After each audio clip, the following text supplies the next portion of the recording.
Hello, everyone. This is Anakin Skywalker, YouTube's chosen one. I am here with Jeremy Gunetilleke. Yeah, that's great. And Jeremy is a very interesting person and someone who has a very courageous and I think really helpful story to share with people. I found Jeremy via Sean Atwood's channel, so I would encourage people to check out that interview. But before you do that, even go and check out Jeremy's channel as well, because he has started making videos in particular about an experience he had as a child getting abused. So Jeremy, do you want to just go into the origins of your YouTube channel? Yes, so that's great. So my YouTube channel and my social media platforms, I'm really using it as a way to express and communicate how I feel about the abuse that I went through as a child. And the aim really is to communicate my feelings and the story and the subject in the most engaging ways that I can through film, photography, illustration, etc.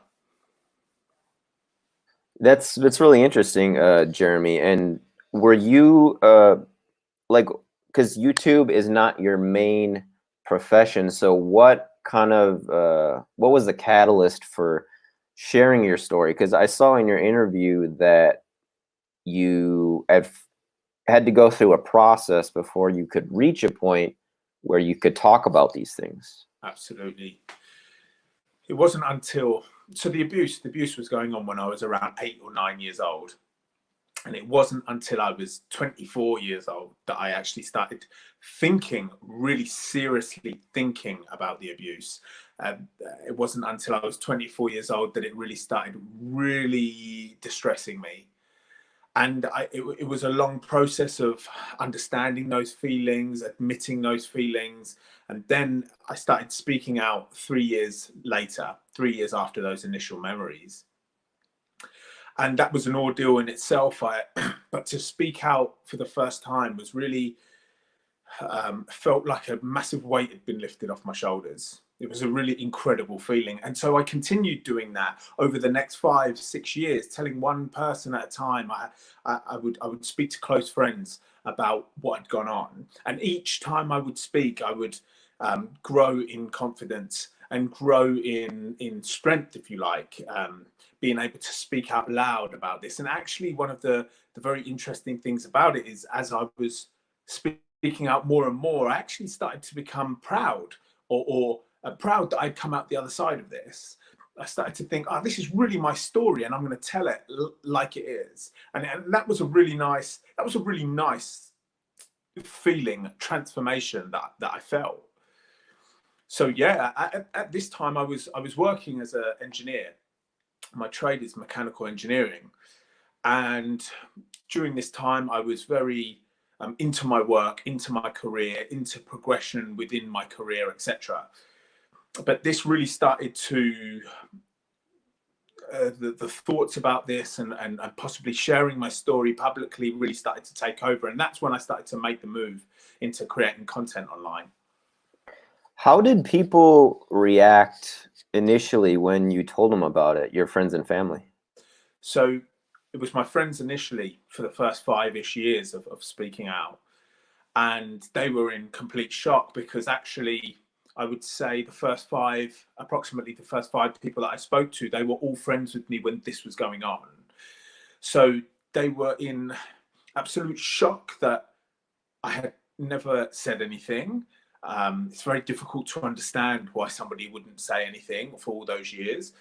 And of course, they felt sadness and they felt hurt themselves that one of their close friends had been through something like this.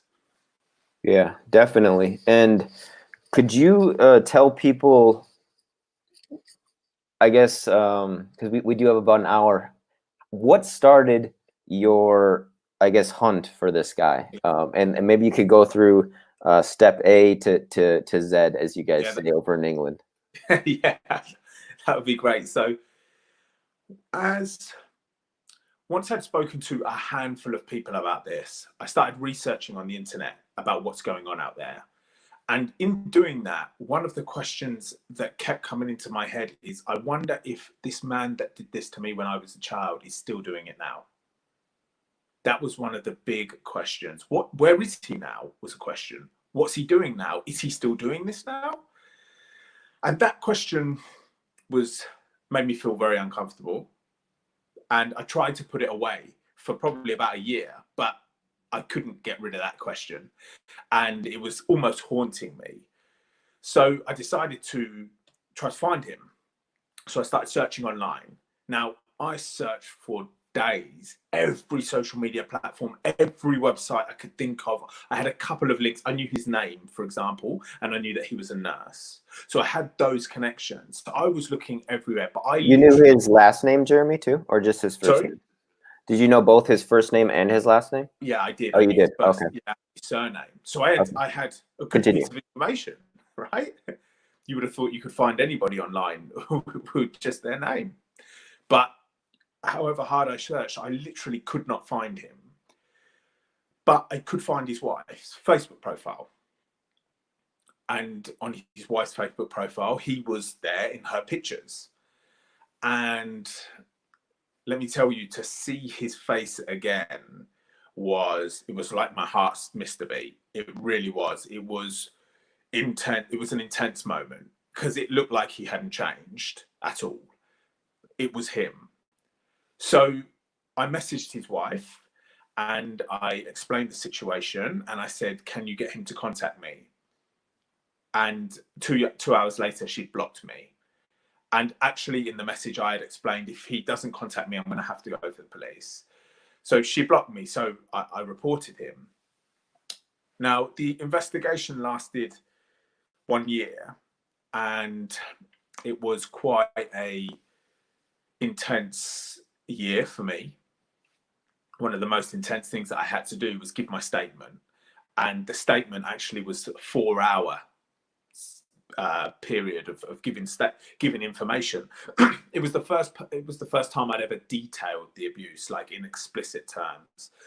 And I think we could say that was a release. It was probably a good thing to do, but a difficult thing to do. Now, the investigation lasted 1 year and it was actually closed in the end because I was told it couldn't be taken to court because there wasn't enough evidence. The case wasn't strong enough. And, you know, when I was explaining to people that it had been closed, of course, we're very angry about that. We're very angry that it couldn't be taken to court. But as I later understood, we can't take every case to court. We can only take the strongest ones to court. And mine isn't one of those strongest ones because really it's just my word against his. You know, this happened in 1993. There is no evidence, really. Now, we can prove that he was at our house because many people are saying that. And actually, there's a photograph of him at our house. So we can prove that he's at our house, but we can't prove any abuse. And this investigation was 2018, correct? Yes. Okay, so that's 25 years later. Yeah, 25 years later, yeah. And you think in the 90s, there was no... it wasn't like there was no internet, there was no electronic age, there was no messages to get any type of recording. So the case was closed. And the case was closed. I reported it middle of 2018, and it was closed middle of 2019. Now, the case is closed. I am feeling sad about that. I'm feeling frustrated about that. Let me say two things. I'm feeling sad for that boy that I was, that we couldn't get justice for him. But I'm feeling frustrated as an adult that he denied it all. And I'm feeling frustrated that he possibly is still doing this and will be allowed to continue doing this. That was actually the main concern. We haven't solved the problem. We haven't solved the problem of if he is still doing this. Now, I sat on that for a number of months and I felt like I couldn't let it go. So I restarted the search for him. I searched online again. Maybe I could find him this time. I couldn't. But I managed to find out a rough location of where the hospitals that he could be working. So I decided just to go to those. So I drove to those. Let me just jump in here, Jeremy. How did Yeah. you find that information out? Okay, so I found out where his wife's working. So I made the assumption, if his wife's working in that town, he must be working somewhere near, because they're a family, right? So he's not going to be too far from. And you know what? I know it sounds like a long shot. It sounds like, oh, Sherlock Holmes. Yeah, you know. But I had to just work with the information that I've got. I had to do something. I had to make a move. So I went to the hospitals to try to find him. I thought it would be as easy as going to the reception desk and saying, is this guy here? And they could search on their system and say yes or no. But I really didn't get very far at all. And so I went back home. And again, I'm feeling not so great, because again, we haven't solved the problem. Is he still out there doing this? So I sat on it for a couple more months, and then I was driven to action again. And I went and parked my car outside of his wife's work and thought to myself, right, here's the plan. I'm going to wait until she comes out of work and follow her home so I have their house. That's as far as I thought. Now, this decision was one that I never wanted to come to. I never wanted things to come to this, because going to his wife's work and following her home always felt slightly criminal. It wasn't great, you know. But it was like I had no other option. It was like I had to get this. I had to answer this question, and I had to answer the question of, is he still doing this again? I had to confront him. I had to get him to face me. All of these things. I couldn't rest otherwise. So I drove to his wife's work and I parked my car outside of the gate. And I watched all the cars coming out when the office closed. And it began to get dark, and I couldn't see her. I didn't spot her anywhere. And I started thinking to myself that this is not going to work out. This is a stupid idea, I was saying. What are you doing? Why did you think this was going to work? And then literally, I said to myself, 5 more minutes and I'm going. And literally, she walked out. I was expecting her to drive out, but she walked out. And I was in my car and I was like, oh my God, that's her. So I had to think quickly, because I couldn't drive and follow her because I was expecting to follow a car. So I jumped out of my car and I began following her down the road. Now, I had to make sure I didn't get too close. I had to make sure she didn't catch me. She knows what I look like, you know, she knows who I am. And she knows that from the police investigation. She was also involved in the police investigation. So she knows exactly who I am. So I'm following her down the streets, probably keeping maybe like 10 meters behind. My heart is racing. And she turns into a housing estate and she lets herself into her house. So now I have where she lives, which means I had where he lives. So I took a couple of moments to myself and I thought, what are you going to do now? Like, where do you go now? And I just thought, you know what? You're here. All the lights are on in the house. The car is on the drive. He's probably home. But anyway, you need to grab this opportunity. So I approached the door and I knocked. Now, I can't tell you what I was thinking at this time. I don't think I was thinking anything, as somebody came from the other side of the door and began unlocking the door. And the porch light had come on. And the door opens and it's him. And I think we both, you know, he recognizes me instantly because he goes to slam the door shut. But I managed, my instinct pushed the door open and put my foot in front of the door. So now my toe is in front of the door and my heel is on the threshold. So the door cannot get closed, right? It was like, honestly, when I explain that bit of the story, I kind of just say, like, if there is a God, if there is one, or if there is somebody helping me out, this is the time when he helped me out, because the door was securely open. Now he's trying to get the door closed and grabbing the security chain to get the door closed. And I'm now in control. I'm now in the driving seat.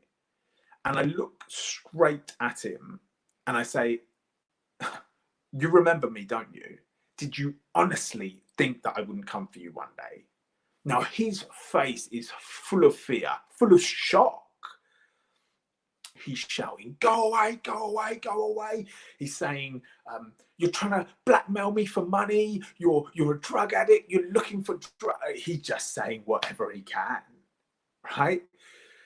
So I'm saying what I want to say to him. So I'm saying, do you remember? Do you think I forgot? Do you remember when you used to X, Y, Z?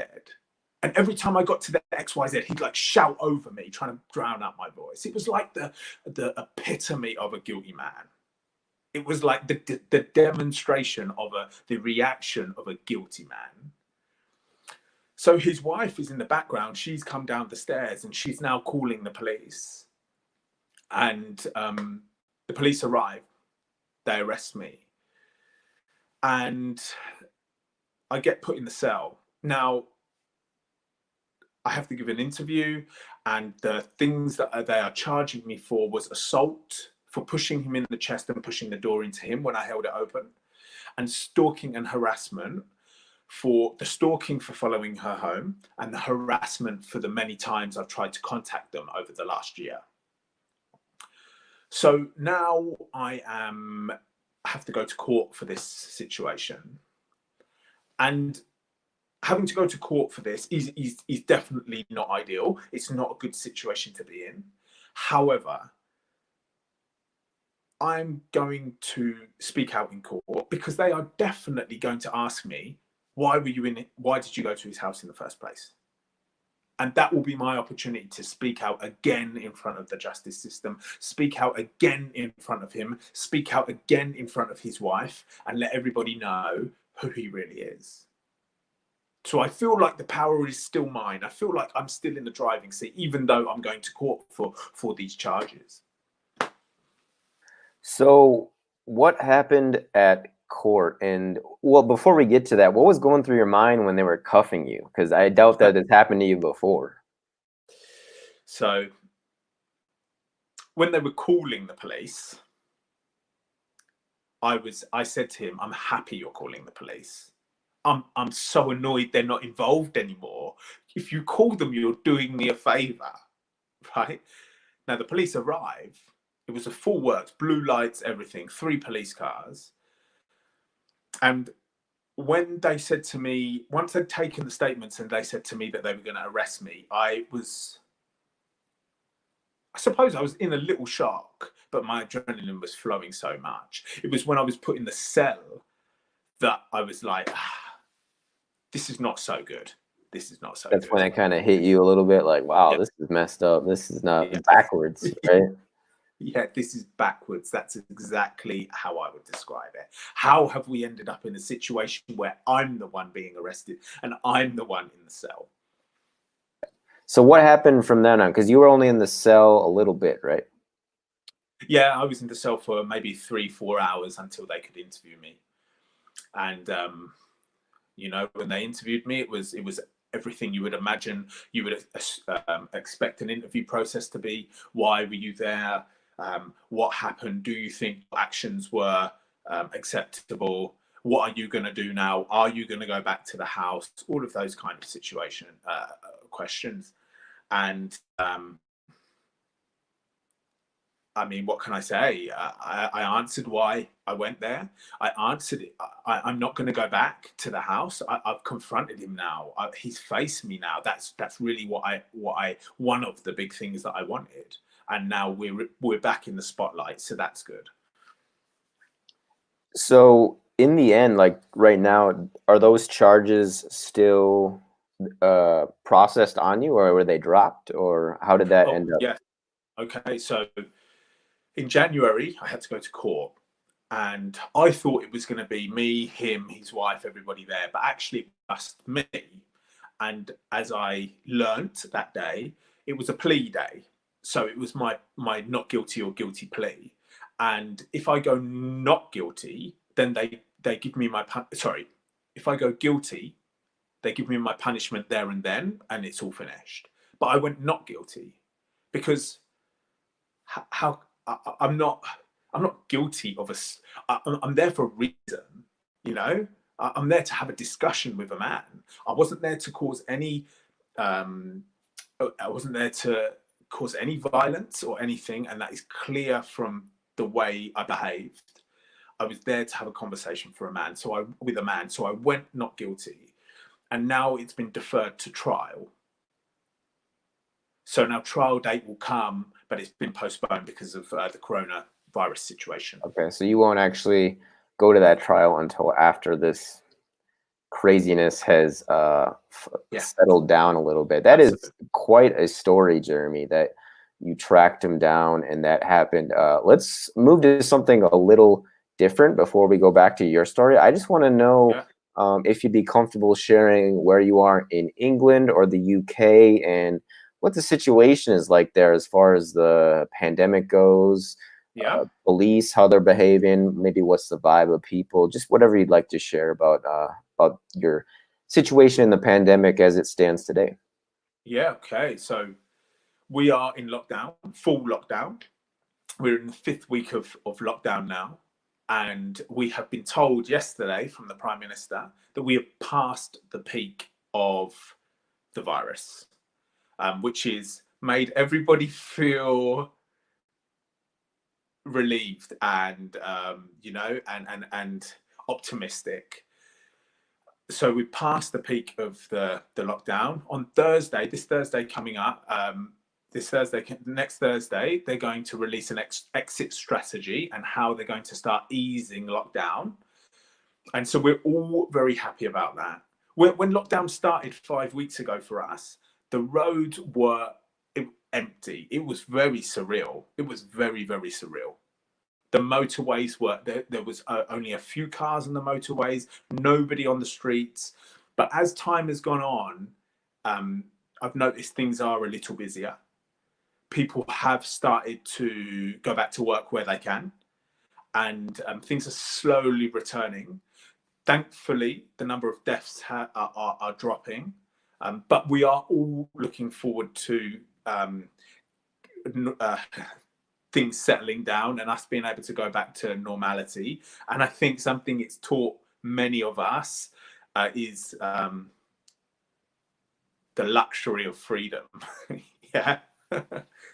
Yeah, can you go into that a little bit, Jeremy? Because over here in the States, we're quite interested in what is going on there as far as the police, because we're seeing some weird videos of police breaking down doors for people playing music and weird stuff like this. And even in my home state of Wisconsin, I saw today on Twitter a video of them. Well, they didn't break down a door, but they visited this woman who, because her child went over and had a play date essentially at the neighbor's house, which is just absurd. But anything like that going on? I haven't seen any videos like that. There's certainly not videos like that on the news. I'm catching 20-ish minutes of news a day. So I have not seen any videos like that. But I do know that the police, I'm not sure about now, but when lockdown was started, I do know that the police were arresting people if you were out for not essential reasons. So there was a fine, I think £30, which is about $50, I think. Okay. Wow. Shout out to Alinda for the super sticker. I really do appreciate that. And Autumn actually had something to say to you, Jeremy. She said, I think Jeremy will remain calm at the trial. And she meant pedos, I believe. The pedos always want the victims to become emotional. So you're getting some support here from the viewers a little bit, Jeremy. Yeah, and that's great. And that's a great comment, because I think the I think the people who are doing these things are relying on the victims, the abused, to remain embarrassed, ashamed, and so that they don't speak out. Of course, it's the silence that is allowing this whole thing to thrive. That is one of the main reasons why I feel it's so important. I do my bit to share my story, because it is the silence that is allowing this to thrive behind closed doors. In one of my recent posts on my social media, I wrote a small post about, actually, this is also a pandemic. This is also an out of control pandemic. It's just living behind closed doors, and there it is thriving. Yeah, I agree, Jeremy. It seems to be something that people are becoming more and more aware of in society at large, and it seems to be unfortunately present in all of our institutions, and not just present, but ingrained into their very fabric almost. Absolutely. I think I agree with you. I think it's slowly creeping into the light. I think it's reported more than ever. Still not enough, but more than ever, I would say, with the internet and everything. And yeah, I agree with you. It is ingrained in all the institutions, and this is something that sexual abuse of minors is something that doesn't care about social status. It doesn't care about location, wealth, even how close your family is. It doesn't care about any. It creeps in everywhere, and that's why it's so important that we continue to speak about it. And by speaking about it, we're removing the stigma. Right? And the stigma is what creates the shame and the embarrassment that's keeping it silent. So all of these are productive and productive things. That's yeah, it's a lot to unpack there, Jeremy. And just a question on, have you encountered other people like you since you've come out about this in your area, or certainly through the internet, I imagine? Through the internet, for sure. It has been overwhelming. It's been so encouraging, the beautiful messages that I receive, and so many people who are contacting me saying they are either also speaking out, and they share my the good feelings that brings, and also people who are writing to me to say that this has also happened to them. Yeah, It's it seems to be a problem that I don't know. I don't know how to fix it. And what are your thoughts on something like Epstein? I don't know if you want to share your thoughts on that, and maybe how that relates. So I have not followed that story very closely, so I would be uneducated to really comment. I think I watched one documentary a little while ago, but I it's a great example of your comment saying how it is ingrained in institutions, and it's a great example of how to show that it's everywhere. You know, it's Yeah. everywhere. But yeah, I'm not informed enough to make a comment on the Epstein thing. But just to go back to your, you just mentioned, you're not sure what would be the cure or the prevention method for this. I also agree with you. I think it's such a complex situation that there will have to be many things that we do to reduce the chances of this happening, and one of them is having open conversations with children. Yeah. And talking to them about this is something that I don't think it's comfortable for many adults to talk about it with each other, let alone with children. Yeah. So Yeah. it's great that you are Completely. doing this work, Jeremy, because it, as you said, it lifts that stigma and that kind of white elephant in the room of talking about that, and that it lifts the covers off that. But did you have trouble remembering anything about this time period when you were getting abused because you repressed it? So The first time, the memories came back stronger than ever before when I was 24 years old. Now, prior to that, I always knew that it had happened. I always remembered, but it wasn't causing me distress. So I was going about my life. I had a good job. I had great friends. I had good social life. I wasn't suffering with what had happened. It was a real turning point for me at 24, where I just remember I was where I was, and I just thought, oh no, something feels really unusual. Something feels really unusual. And I sat with that for a little while, and I thought, I know what it is. I know what it is. And these feelings became stronger and stronger and stronger. And I was saying to myself, just don't worry about it. You know, we've come a long way. That's never been a problem in your head. Don't worry about it. Push it away. Push it away. I was saying to myself. But as things progressed, the memories kind of grew stronger, and they grew, and I just couldn't get rid of them. It was 3 years, right?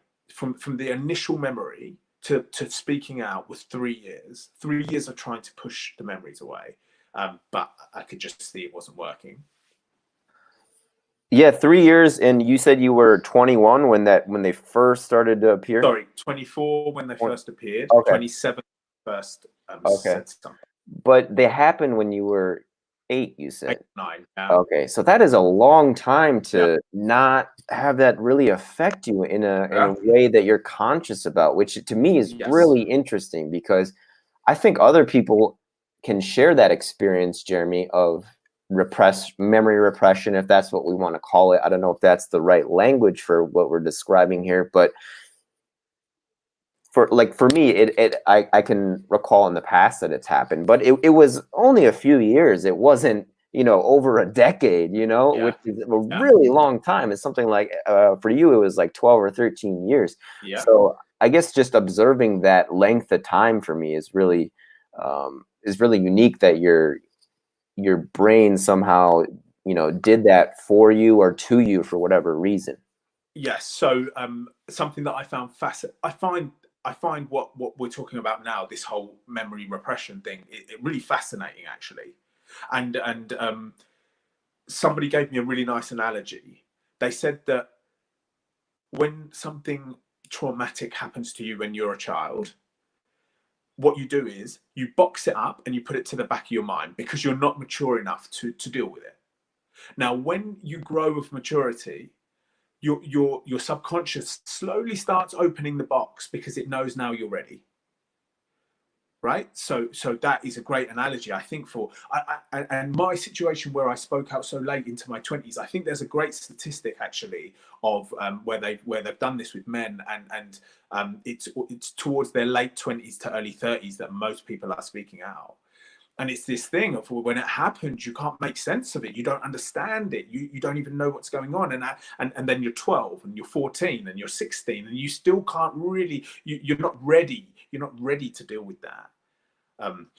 But I just would like to add that it wasn't that I forgot about it. And I know I never forgot about it, because there were certain things that really triggered the memories. One of those things, which is a film called Sleepers, which is an old film. It's an old film, and it's about boys that were abused in a prison, in an institution. And I remember watching that and being and having a really difficult time. And there were a few other things in the 15 years that would keep reminding me that this happened, but I was okay with it. It wasn't distressing me. It wasn't causing me pain or discomfort.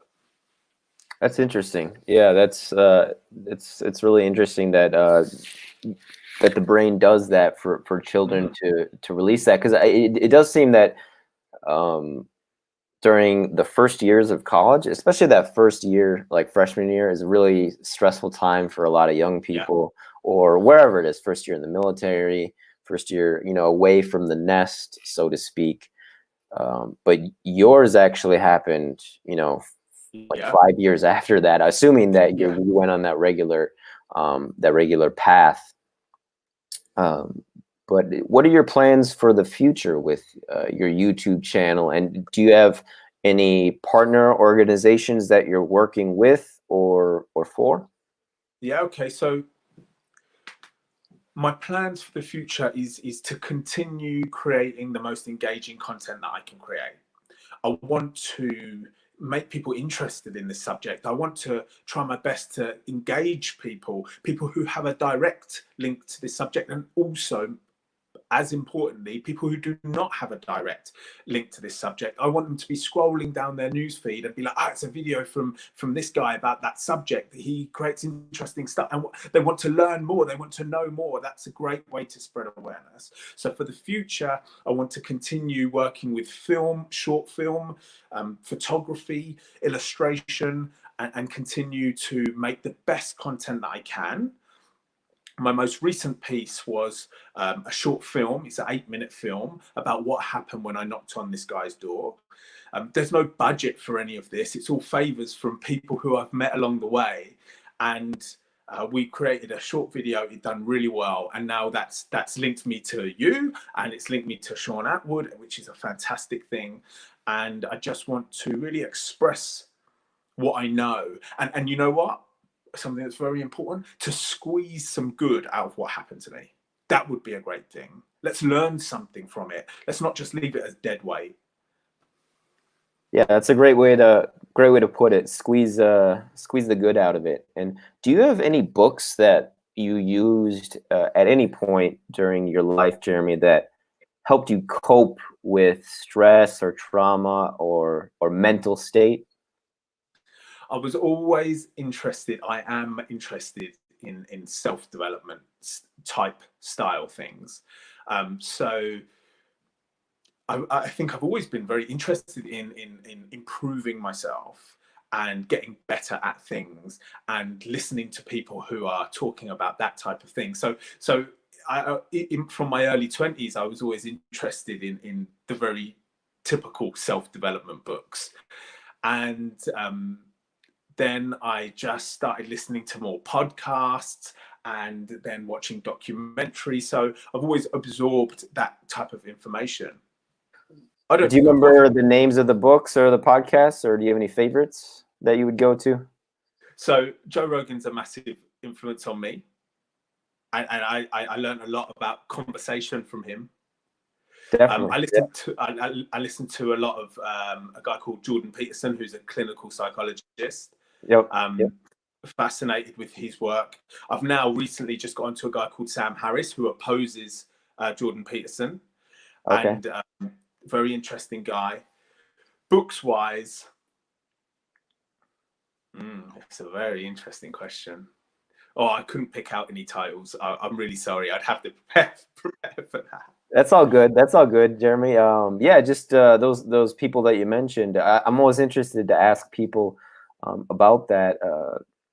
Just who influences their thoughts and philosophy. I do know who those guys are. I haven't delved into Sam Harris's work yet. I do want to check him out. But yeah, Jordan Peterson, actually, I got his book as a gift last year.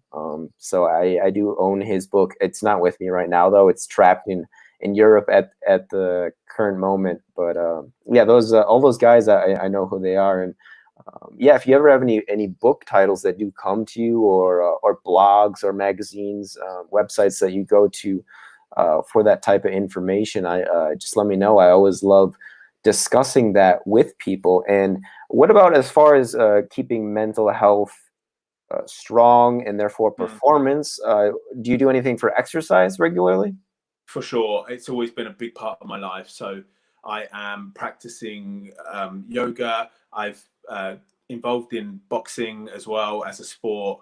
I like to go to the gym. For me, doing a little bit of activity every day is just so essential. You know, it calms you, it solves problems, it refreshes you. It's a very important thing for me. And I also very, very fortunate to have a fantastic set of friends, and I often am meeting them to have social events and just to keep on top of things like mental health. I think it's so important, especially as I'm dealing with this. So I'm working this project now full time, this project of trying to raise awareness. I've come away from engineering. This time last year, I decided that I should really make a good go of this. So I sold whatever small things that I owned, and I got rid of half the stuff that I had and put it all in a car. And now I'm sleeping on people's couches to keep money down. And I've got all my savings together, and I'm really going for this. And I really hope to really get something off the ground. Maybe a podcast. Maybe I'm looking into putting on something live, so like a live performance that people could come and watch. I am looking to create more videos. Like a lot of my content, most of my content so far has been about my story, about trying to find him and the memories and the court situation and the police situation. But I'm writing a new piece at the moment, and that is called Why I Never Said Anything when this was all going on when I was a child.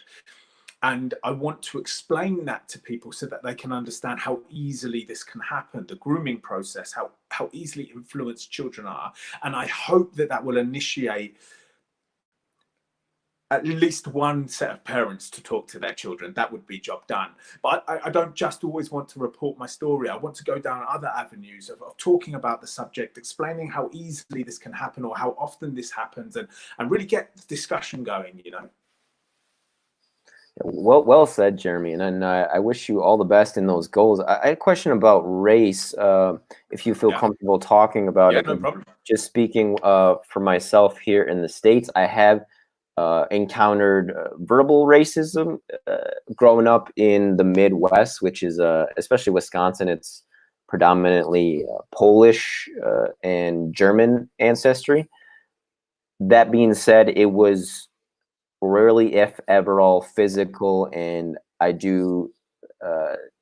I must say I'm grateful to say that I had a very good childhood. I was never in a big city that long, so I never had any extreme experiences with it. But just I want to ask you, as someone who is an ethnic minority in the UK, what, if at all, your experience is with that? So I was growing up in a predominantly white area, and I fortunately never experienced any racial tension or any problems growing up. Now, possibly, I've said that to a few people before, and their response has been to me, "You never noticed." So I'm not sure. I don't feel like I had any direct disadvantage through race. Who knows, when I was in the job, when I was going for job interviews or situations like that, possibly I had experienced some but never noticed it. Mm-hmm. And yeah, that's always been okay. I'm very fortunate. I know that is not a lot of people's experience, being in any minority group, actually, not just race. And I'm very fortunate to say that, yeah, I haven't had any issues, or with this work either. I haven't had any issues, which is great. Wow, that's fantastic. And are you in rural England, Jeremy, or in a city? Yeah, so I'm London City. So, but where I grew up was a smaller town, predominantly white. But I mean, London City is beautifully multicultural. So, yeah, it is. I've been there several times. I do love to visit London and England in general. Yeah, I just find it interesting to ask people about that, especially someone like you, Jeremy, because you are very similar to me in that sense, that you grew up around predominantly white people despite being a minority. So I really wanted to ask you that. But we do have a couple questions here, Jeremy, from some people. Yeah, okay, that's great. In the comments. Dana, we kind of went over this a little bit, but did he have something that triggered the memory? So you mentioned before that that one particular movie did it. Anything else that did it for you when you were growing up? It's the one particular movie called Sleepers, which is about abusing small children. Seeing a guy in the street that looked exactly like my abuser, that was a huge thing for me.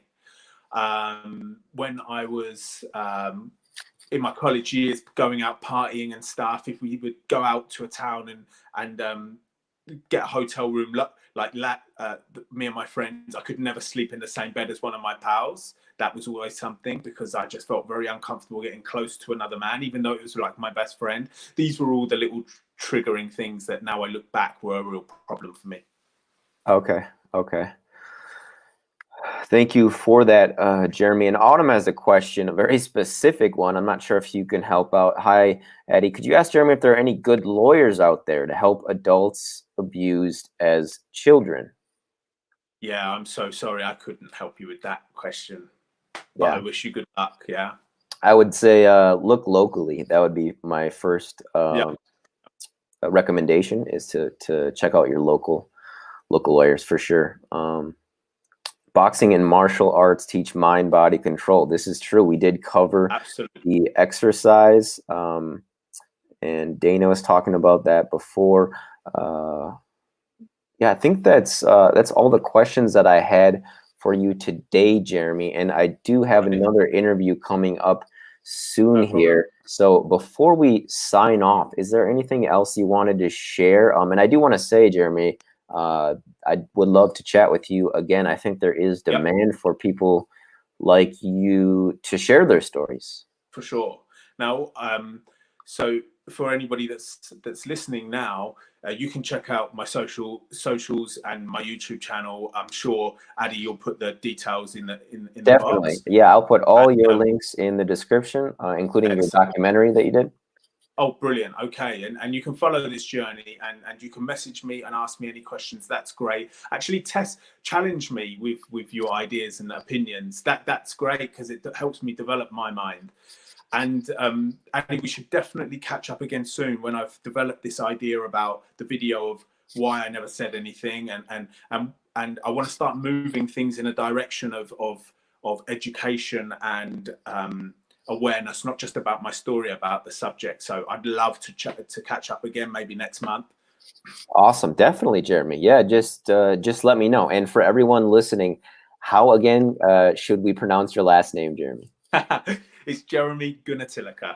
Gunetilleke. Jeremy Gunetilleke. Yeah. So this has been a very special edition of Addy Chats with Jeremy Gunetilleke and his very amazing story. I will again put all of his links in the description box below, so you can check out his documentary, his other YouTube videos, and his interview with Sean Atwood as well. Looks like you got a new subscriber already, Jeremy. Autumn there. And thanks again for the super chats, guys. Rock Girl, Autumn, Linda. If you girls, guys, want to talk after the show, just message me, and we can definitely do that. And Jeremy, excuse me, I would like to talk to you as well after we sign off. So thank you again, everyone, for tuning in. Cheers. Thank you.